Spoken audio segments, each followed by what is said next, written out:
one that I stumbled on relatively recently. We finally have some evidence to talk about the destruction of the Nephites. But why were they destroyed at that point in time?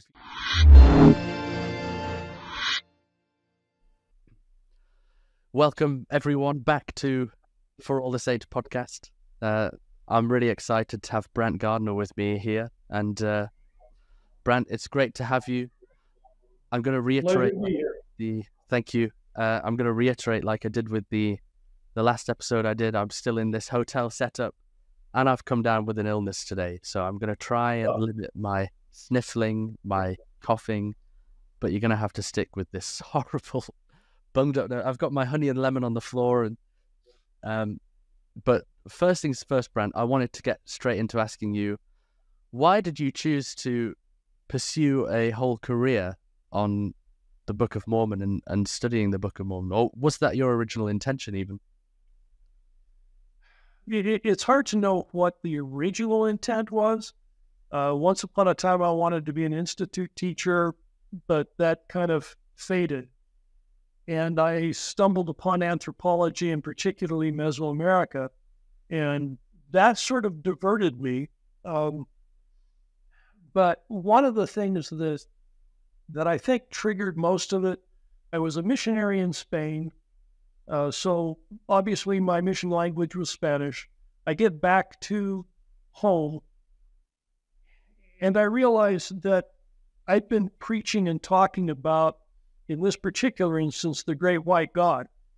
And so I decided that what I really needed to do was to read the sources in Spanish, because now I could read them in Spanish. And then I could tell people, yes, I know that this is true because I read it. And I read the sources, and I said to myself, that's not what it says. So I found out that, in the beginning, there were a lot of things that Mormon apologists were saying about the Book of Mormon and archaeology that were, to put it politely, stretching the point. So I kind of gave up. And I said, now that I've found Mesoamerica, I'm going to be fascinated. I'll go off and do that. And so I was doing my master's work in basically Mesoamerican religious systems. And at the time I was doing it, if you really wanted to do anything, you had to do Central Mexico, because that's really the only place where we had text. Reading the Maya glyphs came right at the tail end of when I was leaving academia. So then I left and had to earn a living. So I'm off doing other kinds of things. And there was an internet, they used to call them mailing lists. So it basically is a large email mailing list. And this guy decided that he wanted to run it maybe more like a magazine. And so once a week, he wanted to have an article come out. And the problem with doing a weekly article is coming up with something to say every week. So I said, well, I'll try something on the Book of Mormon. I'll just go through the Book of Mormon nice and slowly, and we'll do it chapter by chapter, and I'll do a chapter a week. And then I'll try to put it in the context of Mesoamerica. And that's kind of how it started. It was a chapter a week, and things sort of snowballed from there. And I just, I got fascinated with it. And so that became my hobby. That's what I did when I wasn't working. Right, I see. And I'm glad you got straight onto Mesoamerica, because Mesoamerica is this rabbit hole that I've recently gone down into and found it fascinating. And it was, I can't remember how I stumbled upon this, because it's so random, but I was just fiddling through the gospel media app, and I came into the chaplain's seminar section. And I'm not a chaplain, I don't even, if you asked me to get it again, I couldn't find it for you because it was so sort of obscure. But one of the chaplain seminars was by Dr. Mark A. Wright from BYU, and it very good friend of mine. Right. Yeah. He, I know Mark well. Right. So it was. In fact, I listened to that presentation. Right, you have. So you know exactly what I'm on about, which is, Yes. I can't remember. He said specifically it was not finding the Book of Mormon in Mesoamerica. It was finding Mesoamerica in the Book of Mormon. I mean, is that how firm are the links of the Book of Mormon to Mesoamerica?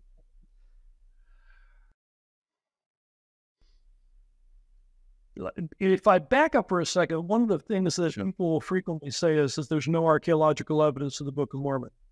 And in one sense, that's true, but it's only true because people don't understand what archaeology is, how it does it, and what they're working with, and particularly New World archaeology. So if I go to the Old World, there's a lot that we know, and we can identify specific sites because we have texts that come from those sites or that link them to something else. And because we have texts that are coming right with that time, there's a lot that we know. Well, in Mesoamerica, you don't get texts until, 10 years ago, this changed. But for a long time, it was like AD 400 before we had a text that we could read and would tell us anything.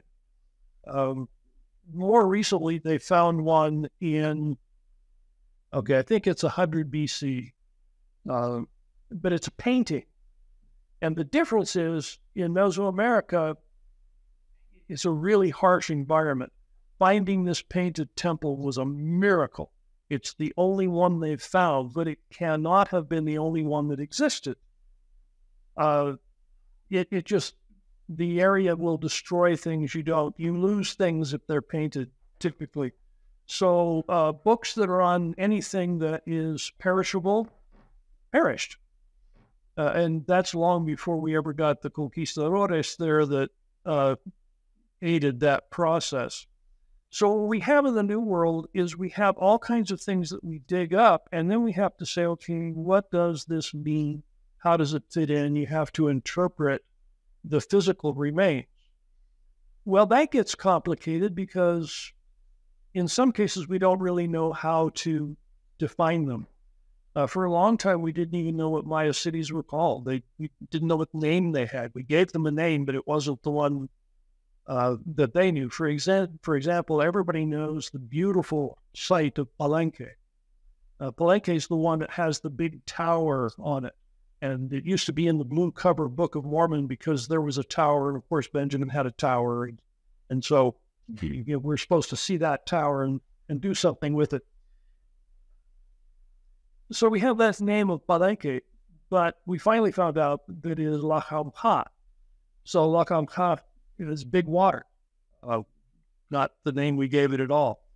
So part of the problem is we don't know what the names of many of the cities were. Many of the names that we do know were changed later on in time. For example, a really major, really important site is Teotihuacan. Teotihuacan is the one of the Great Pyramid of the Sun, the Pyramid of the Moon. And we know this great city, and we know that this was the most important city for hundreds of years. And frankly, I think was involved in the destruction of the Nephites. So a really important place. And we know the name as Teotihuacan, which is an Aztec name that they gave it. We have no idea what they called themselves. The earliest civilization there is Olmec. And Olmec is interesting because that was a mistake. Somebody found these artifacts, and there were these Olmec people living in the area. And so they said, oh, they must be Olmec. And then they found out they were way too old. And they said, oh, man, now what do we do? So they kept the name Olmec for the old one, and for the newer tribe, they call them the Olmeca-Xicalonca to make a distinction. But it's a made-up name. They didn't know. So we have some real problems when we're trying to match the Book of Mormon text with anything in archaeology. So the question is, what's there? What can you do? What I proposed that we do is we take the Book of Mormon and we assume that it was set in that location. And what the idea of finding Mesoamerica in the Book of Mormon means is that the world view of the place where you live should seep into and color everything that you do in all of your actions. So if you have a major war, it's entirely likely that you should have that, that major war should do something, you should see something. But other kinds of things should bleed through. And then what happens is the more that you fight them, the more that it works. So what I did when I was looking at just history is I decided that you would take the Book of Mormon from the beginning, walk through the text through time, and then match it up with what we know archaeologically from those places. So we start off with the land of Nephi, and that's probably the only place that geographers, Mesoamerica geographers, agree would be the land of Nephi. So this highland Guatemala, land of Nephi, things start off there. And then there is this incident where, there's a couple of things. Let me go back to that. Nephi comes in, he comes into, this highland area. Now, the other thing that everybody has to realize is that texts don't always tell you everything. They tell you what the author wanted to tell you for whatever reason the author had for telling you this. So Nephi never tells us anything about people that he met, but he is writing this 30 years later. It's the spiritual text, not the secular text. So we don't know what he wrote in the secular text. But what we do know is it would have been impossible for him to not meet with someone else. For example, if you're going to land on the coast of Guatemala, on the Pacific coast, which is, again, tracing it out apparently where they would land, up in the foothills with a view of the ocean, you had at least 6 locations that had a population of 1,000 people each. So somebody saw this ship coming, and they went down to the beach to say, what the heck are you doing here? And they would have met them right on the beach.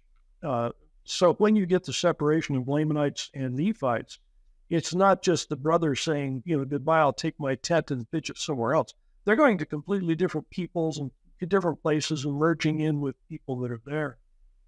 So one of the things that happens early on is that the people in the city of Nephi say, Nephi, we want you to be a king. Nephi's saying, no, I don't want to be.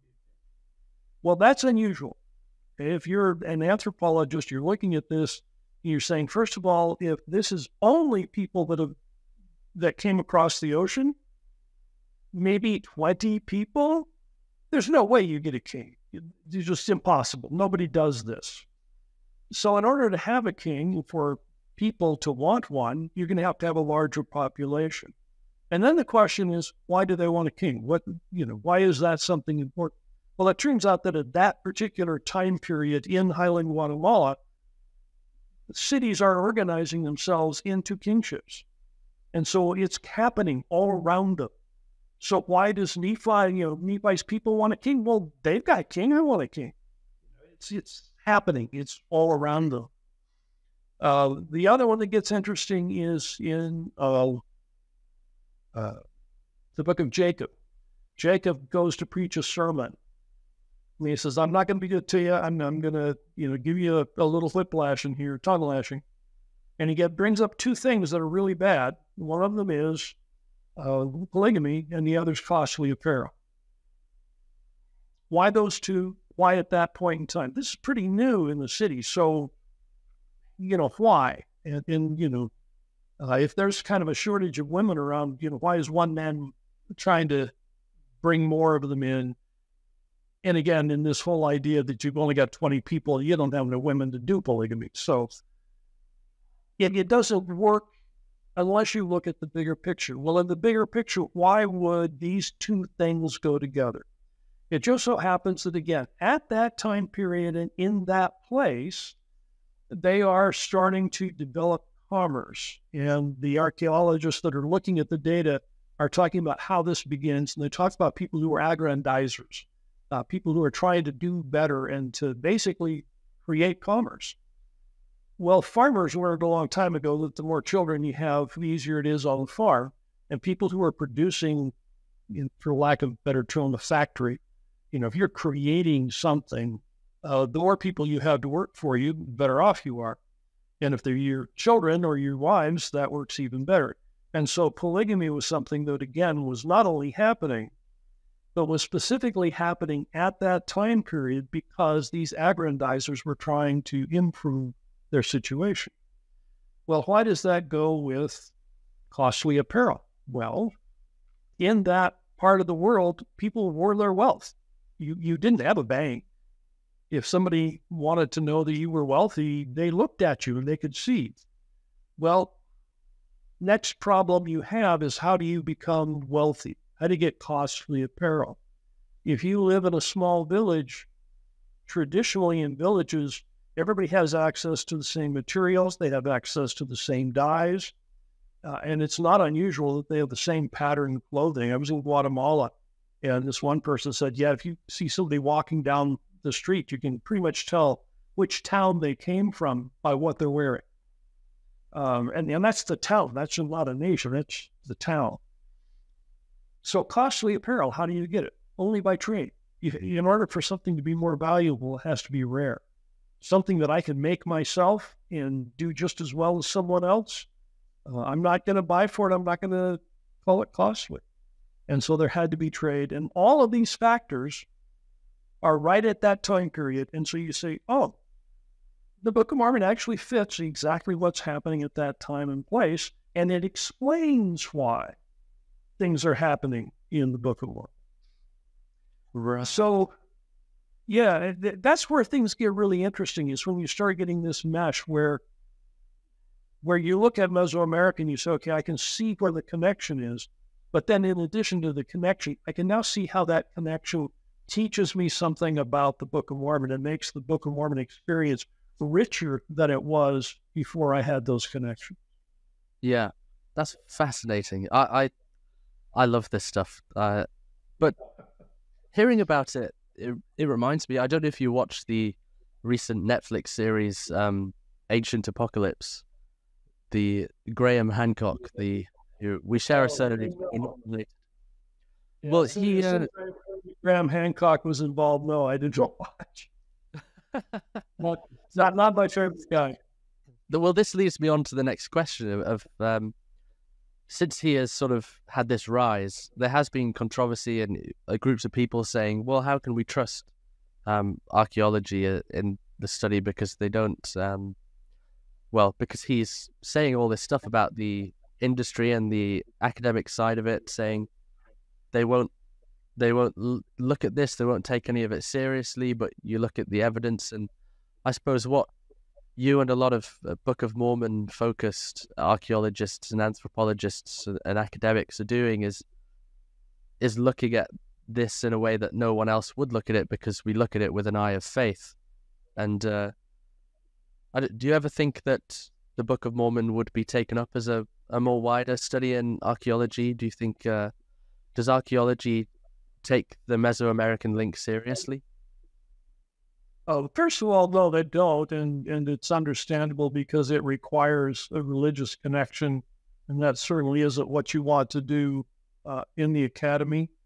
So I happen to know that there is antipathy among archaeologists towards the Book of Mormon, and for the vast number of them, it's because of what they've heard. They've never read the book. They've never tried to study it seriously. And frankly, they've got so much on their plates, the good ones anyway, that they just don't have time for something they don't see as important. So the next question would be, would the Book of Mormon ever inform archaeology? And I think the answer to that is probably not. Because all it's going to do is sort of put a subcontext on things that will not necessarily show up. So let me see if I can give you an example. The Book of Mormon is adamantly Christian. And the Spanish fathers who came in were, of course, Christian, and they were looking, many of them, for ways to see Christianity among the natives. And so they came up with a lot of things where they said, oh, this looks like, the natives were fallen Christians, and There's a whole set of things they did. And as a scholar, you look at it and you're going, yeah, no, they read it wrong. It was misreading things. That's not at all what was going on. Well, how do you kind of make those mistakes? The problem is iconography. If you're digging something up and you don't have a text to read to tell you, you have to look at the art, and from the art, you have to make a decision about what that art means. Now, let's take that concept and go to the Old World and to the New Testament. The New Testament talks about Jesus. And Jesus never had his portrait painted, never sat for a photograph. We have no recordings. That was never on a podcast. But yet, somebody had to depict him. He was important enough that you had to have a picture of Christ. And so you did. And how do you decide what he looked like if you had never seen him? And so the earliest depictions of Christ borrowed Apollo from the Greek pantheon, the sun god, the rider in the sun chariot. And so the early imagery of not only, well, I'll tell you about this in a second, but the imagery of the young man with the lamb on the shoulders, well, because of the lamb, that associates with Christ. But so you have this young man, well, that's Apollo iconography. But it gets adopted by the Christians.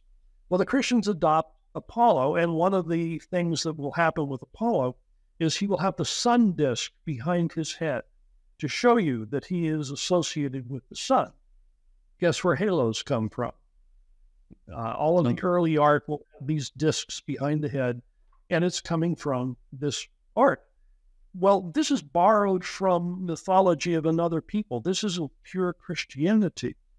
You will get Christianity that borrows, well, I mean, obviously they borrow the cross and they elevate the cross, but, they didn't invent that. They just repurposed it. But you get the loaves and the fishes. Now you see loaves and fishes and you go, aha, okay, yeah, that was probably Christian because we know the story. If you don't know the story and all you do is you get a picture of somebody's food, how do you know which religion was behind that meal? And you don't know. So now we take that problem of people borrowing iconography, that we go to the New World and we say, what did they do? Well, two things happened. Number one, the Nephites were descendants of Israel, and Israel, based on the Old Testament, was aniconic. In other words, they didn't want idols. They didn't really want representations of God. So now what do we do? Well, if you have one, again, it's going to be a borrowed imagery, but how do you know what they borrowed? How do you know what they would do? There are a lot of scholars that look at it and say, okay, if they borrowed anything from the Maya, it's going to be the maize god, because the maize god is the most important, and it's a resurrected god that's dealing with creation. But all of the imagery is Maya. So if the Nephites ever decided that they would put an image of Christ, it might have been the maize god, then how would we know? I was reading a book by a Catholic Jesuit scholar, and he was looking at some early iconography, and he said, here's a sarcophagus that has the iconography. He says, you can read that as a pagan or you can read it as a Christian, either one. He said, it's ambiguous, you don't know. So it could have been a Christian buried there, could not have been. But by the iconography, you really can't tell because there's so much borrowing going on. So we get back to the New World and they say, okay, where's the Christianity? Well, it might be staring you in the face, but you don't know because you don't know the connections with the iconography that they borrowed. Or it could be that they're an aniconic people. And one of the things that I noticed in looking at the archaeology of the Cultura River Basin, places that had been excavated, is that they have remarkably fewer depictions of gods on temples than you get in more traditional Maya area. Why is that? I don't know, but it's interesting to at least speculate that it could be an absence because they're aniconic. I don't want images of the gods on their temples. Now, does that prove that these were Nephite temples? No, can't do that.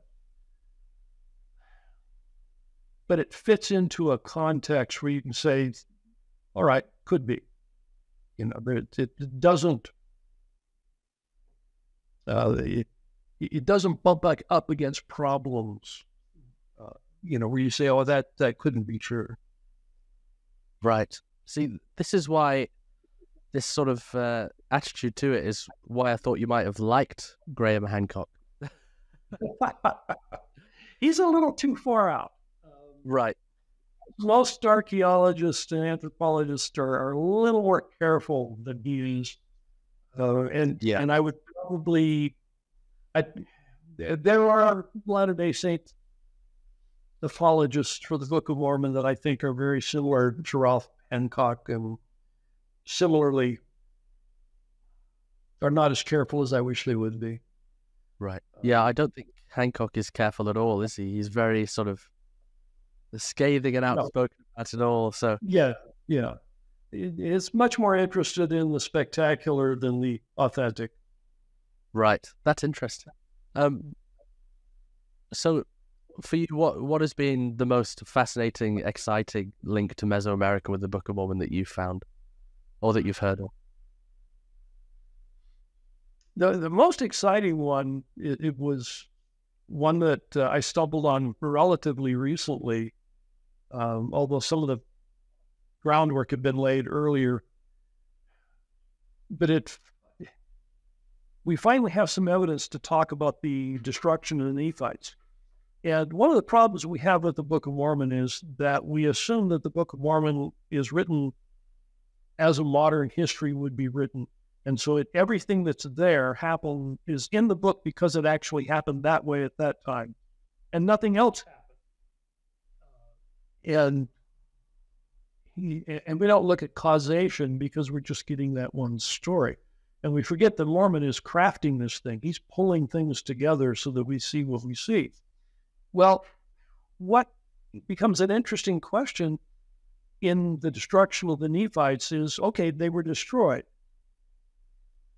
But why were they destroyed at that point in time? If you think about it, they've been fighting Lamanites for almost 1,000 years. And sometimes they win and sometimes they lose. But basically, they're not destroyed. I mean, even when they really get pushed back, they may have a more limited population, but they're not destroyed. And so, why do you finally destroy this people? And archaeologists will tell you that a war of destruction is very expensive. So you're not going to do this unless you have a good reason. If you're just mad at them or you're trying to expand your territory, all throughout Mesoamerica, if you have a war, typically what you do is you want to conquer and leave the people in place so that those people keep producing and then just send you taxes. If you kill them all, there's nobody to do taxes. There's no benefit to it. So the idea that the Nephites are destroyed is unusual. And then we have the question of, why did it happen then? Why not earlier? Why not later? And what we know from being able to read the Maya glyphs, and you remember I told you that Teotihuacan was really important. Yes. In 378 AD, and we know the name, Spear Thrower Owl, comes down from Teotihuacan and he conquers Tikal. Well, if you get a date like 378 AD, that should perk up your ears because they're getting really close to the Nephite demise. And we usually say it's 400, but we use 400 in our way of looking at years. The best evidence in the Book of Mormon is they used more of a lunar year, which is shorter. So, AD 400 in Nephite years isn't, it's a few years earlier. So a little bit closer to that time. So what we have is we have this really powerful nation that is northwest of the Nephite lands, and they're trying to conquer and create trade relations and tribute relations with Maya kingdoms that are to the south and southeast of Nephite lands. And the Nephites happened to be sitting, according to the Book of Mormon, across the narrow neck of land. Well, if you're sitting across the narrow neck of land, you can control trade. You can harass trade. You can really make a mess of any trade route if you control that narrow neck of land, because they can't get around you. So all of a sudden, you have a very powerful Teotihuacan and a pretty darn powerful Maya nation. If it's not Tikal, there's others that could have been involved. But all of a sudden, you've got these two powers that are saying, you guys are a nuisance and we need to get rid of you. And it's finally economically viable to get rid of those people that are potentially choking off your trade route. And it comes right at the time where the Book of Mormon says, yeah, this is when the Nephites are gone. Well, now we know why. They're in that place. Now it's economically feasible. And so we can explain why it doesn't happen earlier. We can explain why it doesn't happen later, and why it's a war of extinction at that point in time. And I think that's pretty amazing to be able to do, to be able to say, yeah, that the history of that area explains the Book of Mormon in ways that we cannot understand it without that information. That's it. You read those chapters, and it's quite a heavy part of the Book of Mormon, and you really have to dig to sort of. My mission president would take all of those chapters and sort of pick out these spiritual lessons from them and apply them to missionary work and things, and I'd be like, wow. And when I read them, I just I'm like, what? But learning those things does sort of make it 3D. You know, it gives you a vision in your mind and more context to it, and it gives me Apocalypto vibes. You know, the Mel Gibson film. I don't know if you've seen that. I also heard the Mesoamerican link that really gets me going, and I share this all the time, and I'm hoping it's not a lie, because I do share this story a lot, and it's always like, I get chills when I say it, and hopefully others do too. And it's the Mesoamerican method of human sacrifice and how that related to the Saviour descending to the Nephites. Do you know what I'm referring to? I'm hoping so. Yeah, and probably I think Mark mentioned that in his presentation, right? Yes, that's yeah. So the core of that idea came from Mark Wright, and then in discussing it with him, I said, "Yeah, but you're missing something." Okay. So the idea is Mark Wright, and I put an envelope on it that I think explains things. But what he was talking about is he said, okay, Christ comes down. And the first thing you have to understand about Christ coming down is that this is pretty spectacular. There isn't anybody looking at this saying, gee, I wonder if that's a man descending on a rope. It's kind of, you know that this is a bit special. And so what they know is that a God has descended. What they need to know is that the God who descended was the Messiah. So there's two things in Nephi, and if you read it right in the title page, you know, you're supposed to know that Jesus Christ is the eternal God. Jesus Christ is Yahweh. And let's see, what's the rest of the phrase? Why is that suddenly out of my head? You're testing me now. I should know that, shouldn't I? Jesus is the Christ, the eternal God. There, I got it right. Okay. So Jesus is the Christ, and Christ, of course, being the Messiah, the eternal God. Well, why do you have those two things? Well, in the Nephi world, what they taught, and if you remember Abinadi teaching this, he says, God himself will come down. So they teach about Christ in his mortal ministry, but it isn't, Jesus Christ, the mortal man. It's God himself will come down. Yahweh will come down. And so they see a God coming down. Now what they have to know is this God the one who performed the messianic sacrifice, the atoning sacrifice? And so what Mark was saying is, when he shows the prints in the hands and in the feet, those are killing wounds. So he shows them in the side, and they all know that that's a killing wound because they they will do heart sacrifice, and they know what killing wounds are. Now, what's really fascinating is comparing that with what happens with Christ when he comes to the 12. When it comes to the 12, I got to get this right. He shows them the wounds on the hands and the feet, and then the one in the side. For the people in the old world, they knew that Christ had died. They knew him. They saw him die. So when he comes back, they know, exactly that, this is a resurrected being. But they need to know that it's the very one. And so they see the prints in the hands, and that proves that the person standing before them is the very Jesus who has been sacrificed, who was on the cross. In Mesoamerica, it was different. He shows the wound in the side and then the hands. And what is different there is they'd never seen it dead. Their God had never died. They didn't know that. They had a God who was there, and so they had to know that he had previously died so that he could be resurrected, and so they're showing the wound in the side. So the order in which those things are shown is different, but different because the people had a different question that had to be answered. Right. So keep doing that one. That one's a good one. I borrow that from all the time. Yeah, I love that one, especially describing the gruesome manner of the Mesoamerican human sacrifice, which I think they would. Well, there is that too. Yeah, they would while they were still alive, right? They would pull the heart out from the side. They'd make the cut and reach in, and within seconds they have a beating heart that they would hold out. So it wasn't pleasant. These were not pleasant people most of the time. But there is an interesting iconographic scene that might, again, if you take all of these things about the Book of Mormon, there's some really big connections. And so we talk about the historical connections like the Teotihuacanos and the reason for the demise of the Nephites.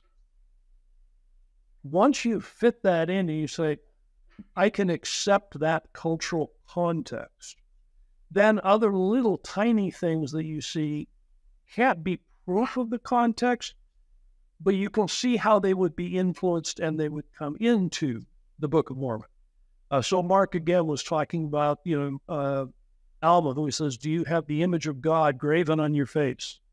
Well, none of us ever carve things into our face, except in Mesoamerica, you carve God masks. You have the image of God on your face that has been carved. And that is a concept that they would understand, that concept that you put on the mask and you become God. You have the image of God on your face. It's absolutely understandable with that background. Now, does it prove the background? No. But does it help us understand? Yes. There's another one where there's a picture of a heart sacrifice where the man is splayed backwards over the stone, which is how they do these things, in the heart sacrifice. But there's a tree of life coming out of his heart. Well, how many seeds are we planting in the heart to grow up to be trees of life? Where is this imagery coming from? So once you know that the imagery is in the world, you start seeing things in the Book of Mormon. You go, oh yeah, they probably had that context with them. We get to King Benjamin's speech, and King Benjamin is very adamant that that a man can't spill his own blood and atone. Well, why would he say that? I mean, that's a weird thing to say. Well, that's what everybody was doing all around them. They were spilling their own blood. That's how the kings, sort of kept things going for the Mayan society. So, this is a concept that they were familiar with. And it's right at the beginning. There's a lot of things right at the beginning of King Benjamin's speech that without context make no sense at all. Because he gets up and he spends, X amount of time saying, here's the kind of king I'm not. I do not come on to your podcast and say, by the way, I'm not an astrophysicist, I'm not an astronaut, I'm not a cook. We would all think I was totally nuts if I began things like that. But we read it in King Benjamin's speech because he was a great person. We read it, we just skim over it because that's how we read. But you're reading, you go, this is weird. Why is he saying this? Well, because everybody else is doing that. He's differentiating himself from another type of king with which they are all familiar. And so this is the outside world, Mesoamerica, informing the Book of Mormon. And so that's what we mean by that phrase. So we're not going to go through archaeology and say, I'm going to find a menorah. I'm pretty sure they didn't bring one with them.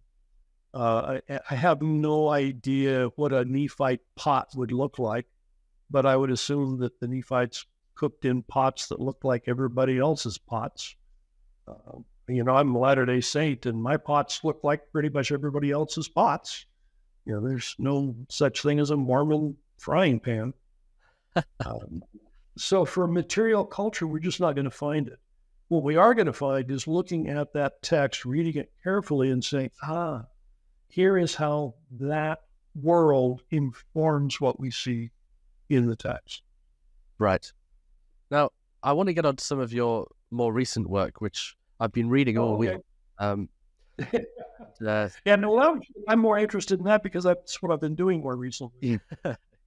Yeah, you've really tolerated my sort of fanboyish view of Mesoamerican links to Book of Mormon, which everyone else listening is probably thinking is really nerdy or something, but I love it. I can't get enough. But big question here. Who were Nephi and Mormon?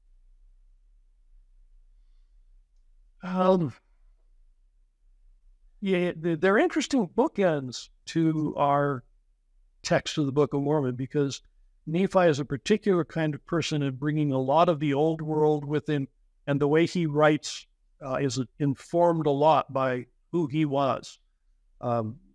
There's really good evidence of that, and has been pretty well accepted in the scholarly community that Nephi was probably trained as a scribe. And for example, why do we get so much Isaiah in Nephi and none of it in Mormon, by the way? We only get Nephi in what Mormon writes as if somebody's quoting somebody who's quoting Isaiah. Mormon himself never does. But Nephi, obviously. Well, it turns out that one of the texts that you studied in scribal school was Isaiah. So, why do we have a lot of Isaiah? It's what he knew really well. You talk to anybody about their, doctoral dissertation within a few years after they wrote it. Oh, they'll talk about that all the time. And Mormon doesn't have any of that, and he's writing at the other tail end. There are certain things that he does that I think he's inherited from the tradition that Nephi set up. He was a very, very different writer than Nephi was. So both of them really important, really good.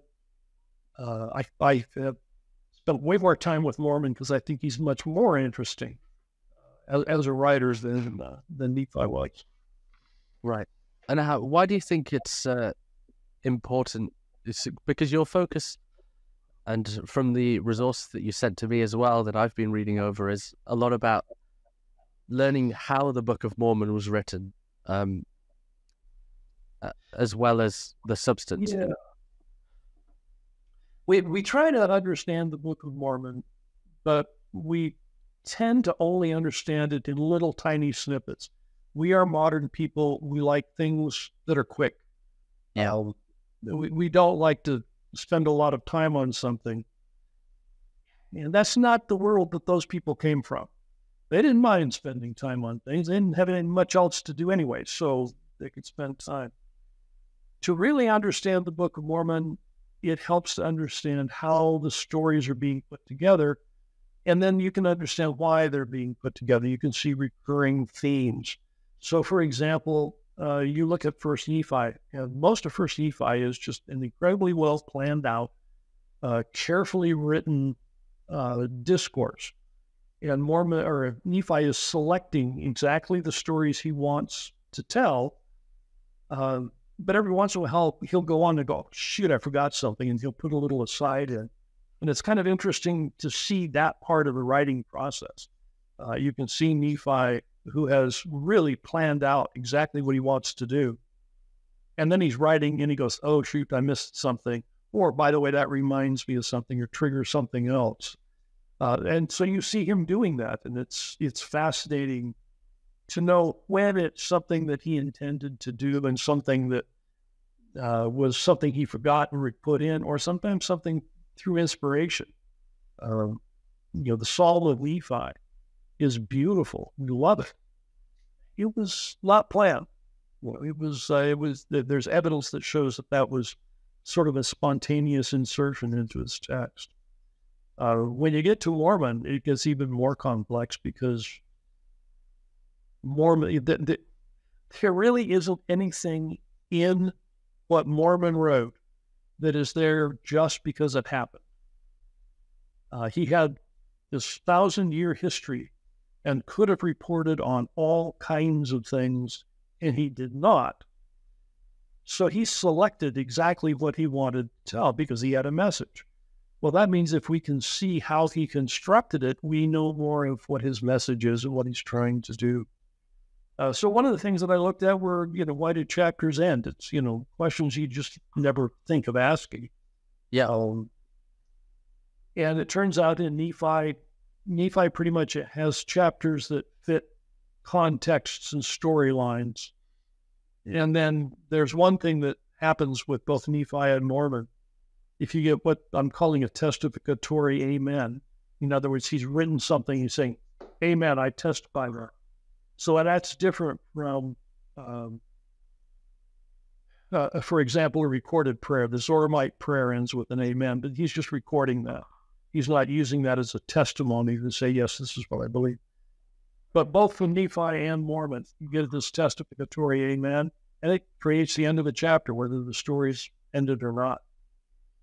But Nephi, pretty clean. Mormon's all over the place. You get all kinds of weird things happening in Mormon. The most interesting one, again, back to Mark Wright. I owe this insight to him. He was looking at it. He says, do you realize that the chapters, and by the way, you have to go back to 1830 chapters, not the 1879 to modern chapters.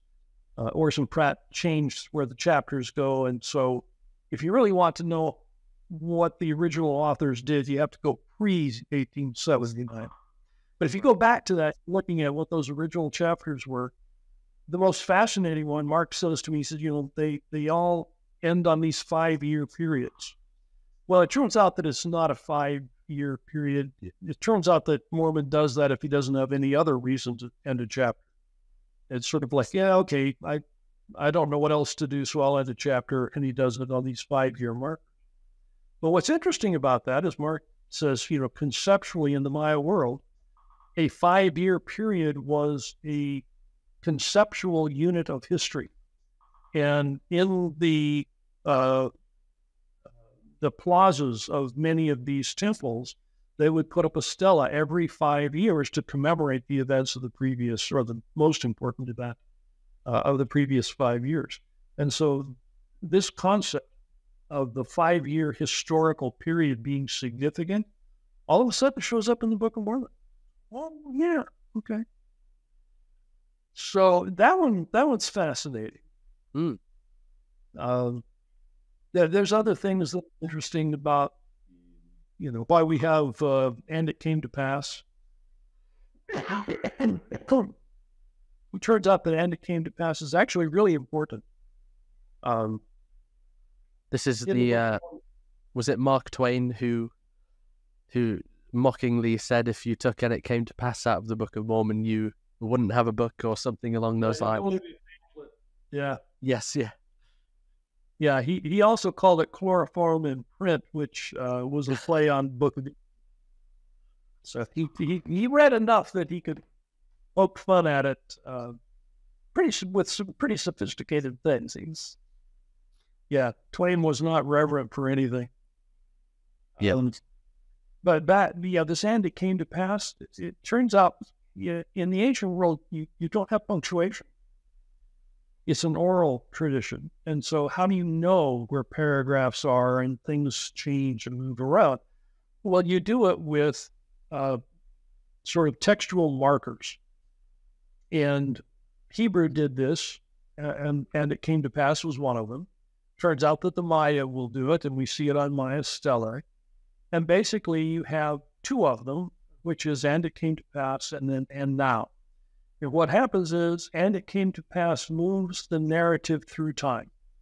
So every time you see "and it came to pass," the narrator is moving through time and changing to a different time to talk about an event. They've moved through time, and then you get and now.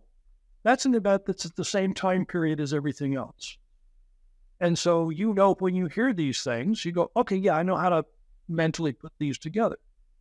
But it's because you don't have the visual markers. We don't have niceties like paragraph markers or periods and exclamation points and things like that. So those things actually had a function. And when you read through them, you go, oh, yeah, the Book of Mormon actually does this right. It's really easy to say, oh, Joseph copied that from the Bible. Well, the words "and it came to pass" were clearly copied from the Bible, but they function correctly. If Joseph were just borrowing the term and tossing it in to make it sound biblical, it would be in the wrong places.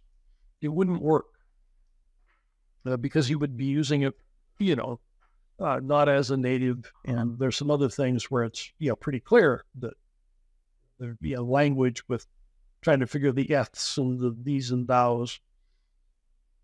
But the "and it came to pass" functions correctly. So you get "and it came to pass" a lot in First Nephi and almost nothing in Second Nephi, except for the first 5 chapters, which are historical. Then when he's just talking doctrine and explicating things, you don't have "and it came to pass" because there's no reason to move through time. Right. So, yeah, it works. And this is something that I've always thought about is how the metal plates that Joseph Smith found and translated, they're sort of, you've got these big symbols etched in there with a black material in them or something I read about, and what is translated from those sort of symbols and icons is these sermons filled with nuance and a beautiful language and we don't know enough about those characters to know how they relate to text.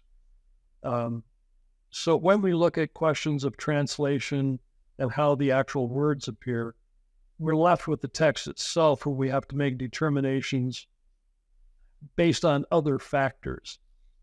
Right. So, you don't have enough time today to go into, all of the theories of translation and, why some are better than others. But, that's another area of study that is right. fascinating. We're trying to figure out, how what is on the plates became English. That process of turning a Nephite language text into an English text. That's a fascinating process, and there are some interesting pieces of evidence about how that may or may not have happened. But I shared an article about the Book of Mormon on my Facebook and got attacked by a reverend who said all of these things. How did the plates get turned into sort of 17th century English, and where are the Nephite coins and the swords and such? And there are standard attacks. As you say, though, it's sort of happen throughout the year. We all are throughout ages. You kind of stack them up and you say, okay, if this is Mormon, I'm going to pull this argument out and throw it at them. We've heard them for decades.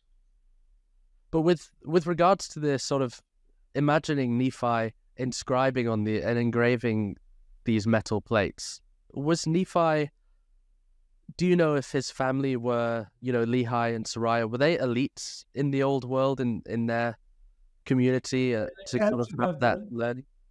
Yeah, they had to have been at least approaching the upper class. They were wealthy. They're a merchant class.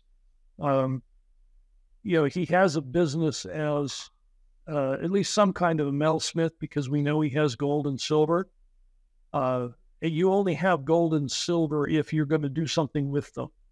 These are not medium of exchange. I mean, they're valuable, but, you don't pull one out to, hand to somebody for a loaf of bread. So he has these things because they're part of his business. All of the indications are that he was a fairly wealthy man, probably still had lands from the northern kingdom from which he probably got rent. So he was probably approaching upper class, and that's one of the reasons why it's plausible that Nephi would be trained as a scribe, because Nephi, as a younger son, would not inherit the business, but dad would want to make sure that he had something to do. So that's one of the arguments for it. Right. And going back to the chapters, because you've written a lot about the chapter formatting, and do you think with Orson Pratt's formatting, do we lose a lot of context that would be important? Do we gain stuff from it? Someday I'm going to go up to Orson Pratt and have him say, "What the heck were you doing? You messed it up." I would dearly love to heal the Book of Mormon by getting rid of those chapters. Verses are fine. There's places where I might have changed something here or there, but verses are fine. But I really think he did us a disservice by breaking up the chapters. And for people listening, I believe the original Book of Mormon publishing, Alma had 30 chapters, I think, and now has 63 in today's version, which makes me wonder why that happened. What sort of led that? I've been asked that question. I've only had one scholar give me an answer, and he said, "I think the answer is that Orson did not want to have more than 100 verses in any chapter. And so if he was getting too close to 100 verses, he would change the chapter."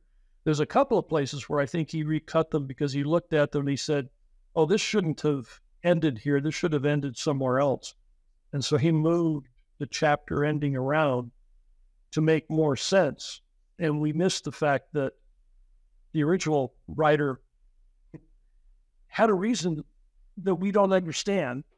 But because we don't see it, it looks more like a modern chapter, but shouldn't. There are any number of times where the chapter will end and the information that comes right after that chapter starts a new chapter that is going to turn into some other thing. And there's interesting things going on with the chapters, but I wish Orson hadn't done that. I need to get myself. Yeah, I mean, when I'm going through and reading lots of things, trying to pull things together, I have one of the editions from not the reorganized, the Church of Christ, the Restored Covenant edition, where they did not change the chapters. And it helps to go through that one. And so all of the chapters helps to go through, the 1830 versions, for as difficult as those are. I need to get one of the gift editions that you can get in the History Museum. A plug for, I do some part-time research for Scripture Central. And if people haven't heard of Scripture Central, they put out an app called Scripture Plus. It is free on Apple and Android, so, I'm not plugging anything that costs anybody money. But you should have the app. For example, if you're studying the Book of Mormon, you can tell it that the version of the Book of Mormon you want to study is 1830, and it'll pull up the 1830, but it will give you all the modern verses. So the problem in 1830, of course, is there are no verses. So how do you find anything? Well, this one puts the verses there to make it so, and then you could compare them, because you could bring up the modern version on such a verse, shift to the other one, and it comes right up to where you were. There's some really good stuff there. A tremendous amount of work that's gone into that. And if people are not using that in their gospel study they're missing a really valuable resource that does not cost anything. That's Scripture Plus from Scripture Central. That's correct. I'm going to download that myself. Yeah, you'll notice if you go to the Book of Mormon, there's a little commentary thing called a Book of Mormon Minute, and you'll notice that yours truly is the one who wrote those. So, oh, yeah, I have some interest in the Book of Mormon part of that. With regards to that famous story of Martin Harris asking for the manuscript that Joseph Smith had translated, the 116 pages. You had some really interesting insights and speculation about what could have been in those pages. Could you share what you thought about that?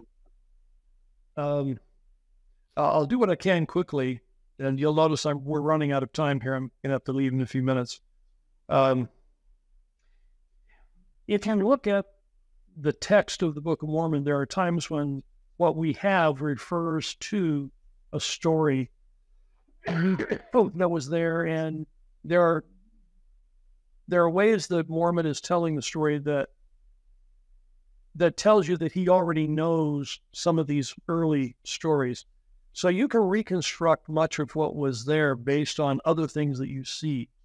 So, the story of the Exodus, Lehi's call, the Exodus that's coming to the New World, those kinds of things are absolutely going to have to be there because he references them. He, talks about them.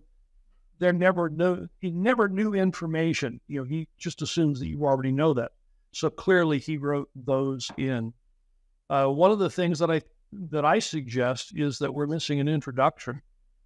Somewhere Mormon should have told us who he was and what he was doing, and we don't have that. We don't get an introduction to Mormon himself until, 3rd Nephi? And that's an apostolic definition, not I'm the writer. So we're missing, I think, an introduction where he would have said, I'm Mormon, and here's what I'm doing, and I'm writing it. Here's what my sources are. I think there's some interesting things that would not have been there. I don't think Mormon would have put all of the Isaiah stuff in. I think that would be gone. Mormon didn't necessarily care about that. Wouldn't fit what he was interested in. The allegory of the tree of life that Jacob has, not the tree of life, but the olive tree. I'm not sure that would be there because it doesn't necessarily fit the story that Mormon wants to tell. So I think there's a lot of ways that you can say, here are things that should be there. Here are things that are probably not there. And I had somebody, when I presented some of that material, they said, you realize, of course, you're giving somebody a handbook of how to fake the lost pages. And there've been at least 3 or 4 different groups or people who have tried to say, here are the lost pages. We translated them, we have them.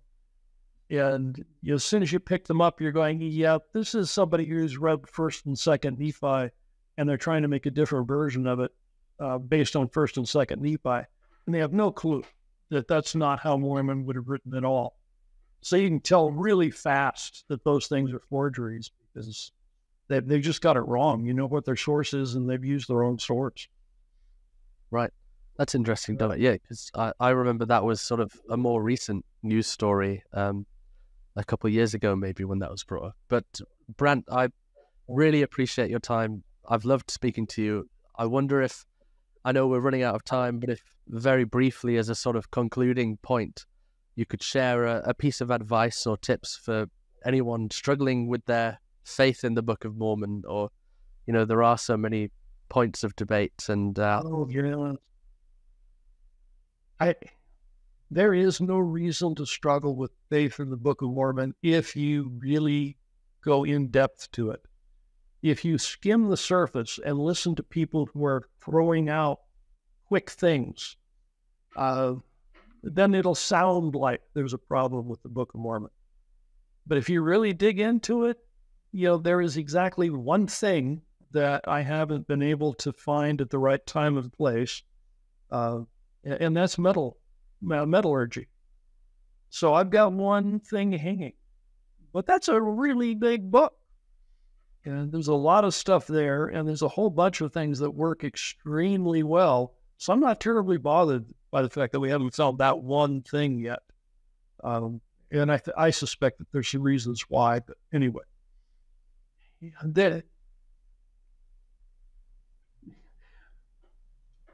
I remember one of the general authorities talking about somebody leaning on somebody else's testimony until you get on one of your own.